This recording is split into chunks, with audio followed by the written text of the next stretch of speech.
नमस्कार प्यारे बच्चों, कैसे हैं आप? आशा करती हूँ अच्छे होंगे। तो आज हम करेंगे आपकी अभ्यास पुस्तिका के अध्याय कर्तव्य और सत्यता के प्रश्न उत्तर।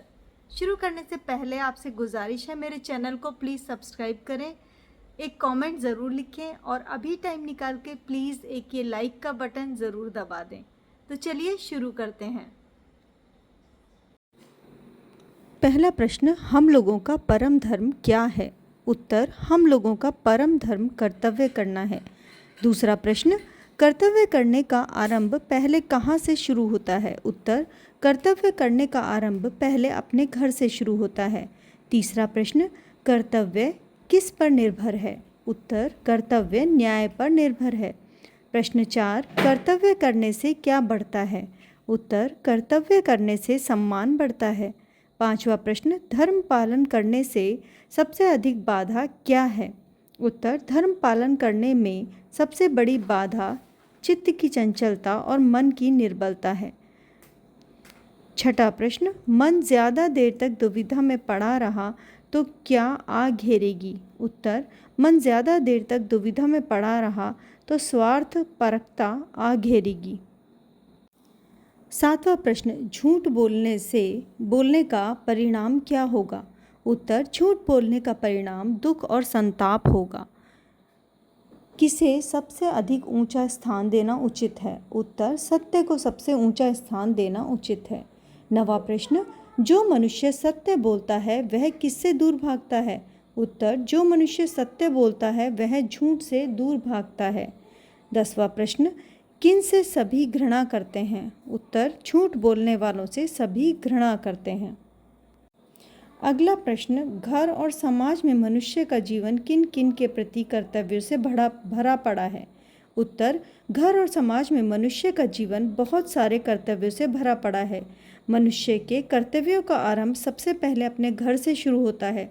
सबसे पहले अपने घर में बच्चों का कर्तव्य है कि अपने माता पिता का आज्ञाकारी बने, उनका सही से आदर और सम्मान करें, उनके सपनों को साकार करने का प्रयास करें, उनकी सेवा करें तथा अपने घर पर में अगर छोटे भाई बहन हैं तो उनके रहन सहन, खान पान एवं पढ़ाई लिखाई पर ध्यान दें। माता पिता का कर्तव्य है कि सबसे पहले वे अपने घर के सब के साथ अच्छा बर्ताव करें, अच्छा आचरण रखें, ताकि आपके अच्छे बर्ताव एवं अच्छे आचरण से उनमें सद्गुण आ सकें। उन्हें अपने बच्चों की सही से ख्याल रखना चाहिए, अच्छी शिक्षा देनी चाहिए, उनके नैतिक गुण सिखाने चाहिए, उन्हें समय पर उचित भोजन देना चाहिए, उन्हें अच्छे भविष्य के लिए तैयार करना चाहिए। पति पत्नी का भी कर्तव्य बनता है कि एक दूसरे का ख्याल रखें। स्वामी सेवक को भी एक दूसरे का के प्रति कर्तव्य बनता है कि स्वामी अपने सेवक के प्रति दयालु रहे, अपने दुख सुख में सहयोग बने रहें। सेवक का कर्तव्य है कि वह स्वामी का ईमानदारी पूर्वक मन से सेवा करे। अपने दोस्तों और पड़ोसियों के प्रति सुख दुख में सहायता करना हमारा कर्तव्य बनता है। इस तरह हमारा जीवन और घर और समाज के प्रति कर्तव्यों से भरा पड़ा है। प्रश्न 2, मन की शक्ति कैसी है? उत्तर, हम लोगों के मन में एक ऐसी शक्ति होती है जो हमें बुरे कर्मों को करने से रोकती है और अच्छे कर्मों को करने के लिए प्रेरित करती है। तीसरा प्रश्न, धर्म पालन करने के मार्ग में क्या क्या अड़चनें आते हैं? उत्तर, धर्म पालन करने के मार्ग में सबसे बड़ी अड़चन चित्त की चंचलता और मन की निर्बलता से आती है। इसके साथ आलस्य और स्वार्थपरता से भी धर्म के पालन में बाधा पड़ती है।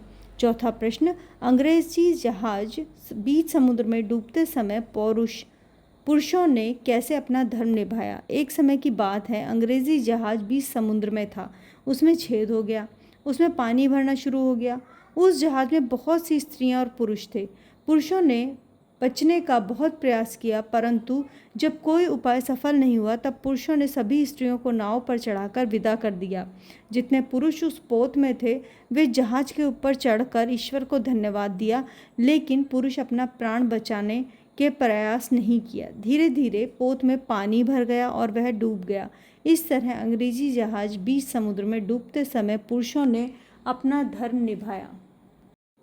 अगला प्रश्न है, झूठ की उत्पत्ति और उसके कई रूपों के बारे में लिखिए। उत्तर, संसार में बहुत से ऐसे भी नीच और कुसंगत लोग हैं जो झूठ बोलने में अपनी चतुराई समझते हैं। सत्य को छिपाकर धोखा देने या झूठ बोलकर अपने को बचा लेने में ही अपना परम गौरव मानते हैं। ऐसे लोग समाज को नष्ट करके समाज में दुख और संताप फैलाते हैं। झूठ की उत्पत्ति पाप, कुटिलता, कायरता के कारण होती है। किसी बात को बढ़ा चढ़ाकर बोलना, किसी बात को छुपाना, भेद बदलना, दूसरों की बातों में हाँ मिलाकर बात करना, वचन देकर पूरा ना करना, सत्य न बोलना, इन सब कारणों से झूठ की उत्पत्ति होती है। प्रश्न 6, मनुष्य का परम धर्म क्या है? इसकी रक्षा कैसे करनी चाहिए? उत्तर, मनुष्य का परम धर्म सत्य बोलना है। सत्य बोलने वाले को श्रेष्ठ माने। सत्य बोलने से समाज में हमारा सम्मान हो सकेगा और हम अपना जीवन आनंद पूर्वक बिता सकेंगे, क्योंकि सच्चे को सभी चाहते हैं और झूठे से सभी घृणा करते हैं।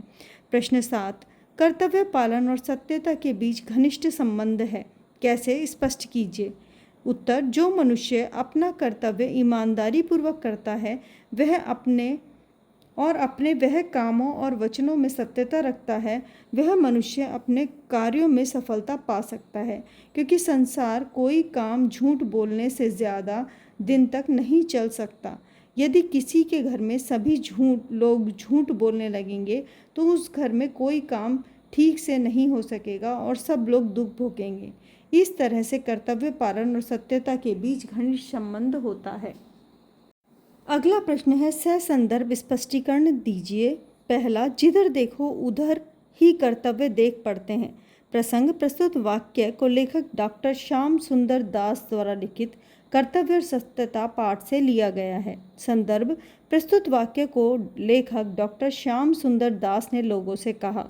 स्पष्टीकरण, मनुष्य का परम धर्म है अपना कर्तव्य करना। जो लोग अपना कर्तव्य नहीं करते हैं वे लोग समाज के नज़र में नीचे गिर जाते हैं। हर व्यक्ति का अपना अपना कर्तव्य होता है। मनुष्य के कर्तव्यों का आरंभ सबसे पहले अपने घर से शुरू होता है। सबसे पहले अपने घर में बच्चों का कर्तव्य अपने माता पिता का आज्ञाकारी बने, उनका सही से आदर सम्मान करें, उनके सपनों को साकार करने का प्रयास करें, उनकी सेवा करें और अपने घर में अगर छोटा भाई बहन है तो उनके रहन सहन, खान पान, पढ़ाई लिखाई पर ध्यान दें। माता पिता का कर्तव्य बनता है कि सबसे पहले वे अपने घर में सबके साथ अच्छा बर्ताव रखें, अच्छा आचरण रखें, ताकि अपने अच्छे बर्ताव और आचरण से बच्चों को सद्गुण का विकास कर पाएँ, उनका सही ख्याल रखें, उन्हें अच्छी शिक्षा दें, नैतिक गुण सिखाएं, समय पर भोजन दें, अच्छे भविष्य के लिए तैयार करना चाहिए।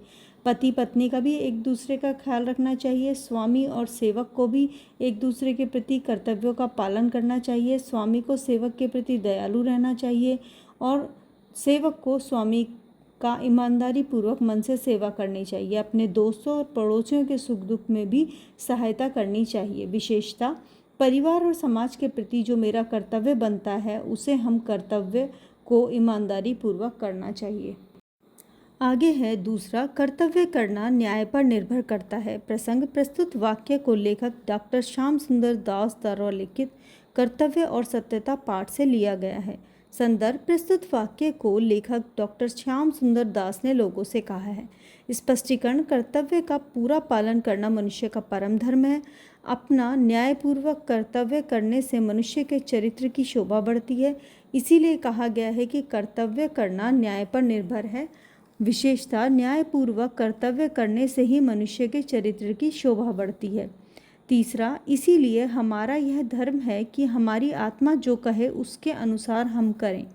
प्रसंग, प्रस्तुत वाक्य को लेखक डॉक्टर श्याम सुंदर दास द्वारा लिखित कर्तव्य और सत्यता पाठ से लिया गया है। संदर्भ, प्रस्तुत वाक्य को लेखक डॉक्टर श्याम सुंदर दास ने लोगों से कहा। स्पष्टीकरण, लेखक ने ऐसा इसलिए कहा कि हर इंसान के आत्मा में एक ऐसी शक्ति होती है जो हमें बुरे कर्मों को करने से रोकती है और हर अच्छे कर्म को करने के लिए प्रेरित करती है। लेकिन कभी कभी कुछ परिस्थितियों से मजबूर होकर अपनी आत्मा की आवाज़ को हम नहीं सुनते और कोई गलत काम कर देते हैं। बाद में उसके लिए काफ़ी दुखों का सामना करना पड़ता है और पछताना पड़ता है। इसीलिए हमारा धर्म है कि हमारी आत्मा जो कहे उसके अनुसार हम कार्य करें। विशेषता, इसीलिए हमारी आत्मा जो कहे वही करना चाहिए। 5वां, सत्य बोलने से ही समाज में हमारा सम्मान हो सकेगा और हम आनंद पूर्वक हमारा समय बिता सकेंगे। प्रसंग, प्रस्तुत वाक्य को लेखक डॉक्टर श्याम सुंदर दास द्वारा लिखित कर्तव्य और सत्यता पाठ से लिया गया है। संदर्भ, प्रस्तुत वाक्य को लेखक डॉक्टर श्याम सुंदर दास ने लोगों से कहा। स्पष्टीकरण, हम लोगों का परम धर्म है कि सत्य बोलें और सत्य का श्रेष्ठ माने, कभी झूठ ना बोलें, चाहे उससे कितनी ही हानि क्यों ना होती हो, क्योंकि सत्य बोलने से ही समाज में हमारा सम्मान हो सकेगा और हम आनंद पूर्वक अपना समय बिता सकेंगे। विशेषतः सत्य बोलने से ही समाज में हमारा सम्मान हो सकेगा। अगला प्रश्न है, वाक्य शुद्ध कीजिए। तो मैं उत्तर बोल रही हूँ केवल। मन में ऐसी शक्ति है। दूसरा, तुम अपने धर्म का पालन करो। तीसरा, उसे दिखावा नहीं रुचता। चौथा, लोगों में झूठी चाटुकारिता करके बड़ी बड़ी नौकरियां पा ली हैं। पांचवा, मनुष्य का जीवन कर्तव्य से भरा है। बच्चों, आपसे गुजारिश है, मेरे चैनल को प्लीज़ लाइक ज़रूर कर दें। आगे बढ़ते हैं। पांचवा, कोष्टक में दिए गए उचित शब्दों से रिक्त स्थान भरना है। सच्चाई की ओर हमारी प्रवृत्ति झुकती है। मनुष्य का परम धर्म सत्य बोलना है। स्वार्थी लोगों का अपने कर्तव्य पर ध्यान नहीं देते। चौथा, कुत्सित लोगों से सभी घृणा करते हैं। पांचवा, सत्य बोलने से हमारा सम्मान होगा। छठा प्रश्न है, सूचना अनुसार बदलना है वाक्यों को। पहले को भविष्य काल में बदलना है, झूठे से सभी घृणा करेंगे। दूसरे को वर्तमान काल में बदलना है, वह मेरी पुस्तक की चोरी करता है। और तीसरे को भूतकाल में बदलना है, हमारा जीवन सदा अनेक कार्यों में व्यस्त रहता था। सातवां प्रश्न, मुहावरों का अर्थ जोड़कर लिखना है। पोल खुलना, रहस्य प्रकट होना, रंग जमाना, धाक जमाना, पीठ दिखाना, हार कर भाग जाना, 9 2 11 होना, भाग जाना, हाथ पैर फूलना, याचना करना, हाथ फैलाना, याचना करना, हाथ पैर फूल जाना, डर जाना। आठवां प्रश्न है, अन्य लिंग रूप लिखिए। सन्यासी, सन्यासिन, सिंह, सिंघनी, मेहतर, मेहतरानी, कवि, कवियत्री, शिया, शिष्य, शिष्या, गुणवान, गुणवती, वर, वधू, नामक, नामिका, आयुष्मान, आयुष्मती, भगवान, भगवती। यानी पहले जो है पुल्लिंग दिया हुआ है, फिर स्त्रीलिंग दिया हुआ है। मेरे चैनल को लाइक अवश्य कर दें। अगला प्रश्न है, अनेक शब्दों के लिए एक शब्द लिखिए।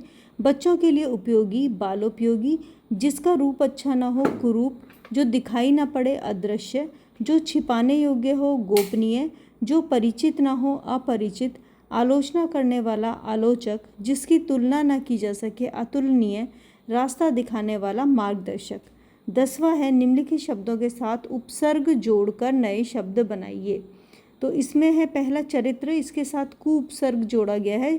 तो कुचरित्र, स्वार्थी, निस्वार्थी, धर्म, अधर्म, मान, अपमान, सत्य, असत्य, योग्य, सुयोग्य। अगला प्रश्न है, प्रत्यय अलग करके लिखने हैं। सत्य में ता प्रत्यय है, अस्थिरता में ता है, मनुष्यता में भी ता है, कायरता में भी ता है, सभी में ता है। अगला है, हिंदी अनुवाद करना है। मानवता का विकास विज्ञान के विकास पर निर्भर है। दूसरा, भारत एक कृषि प्रधान देश है। तीसरा, पढ़ाई के साथ साथ खेल कूद भी विद्यार्थियों के लिए आवश्यक है।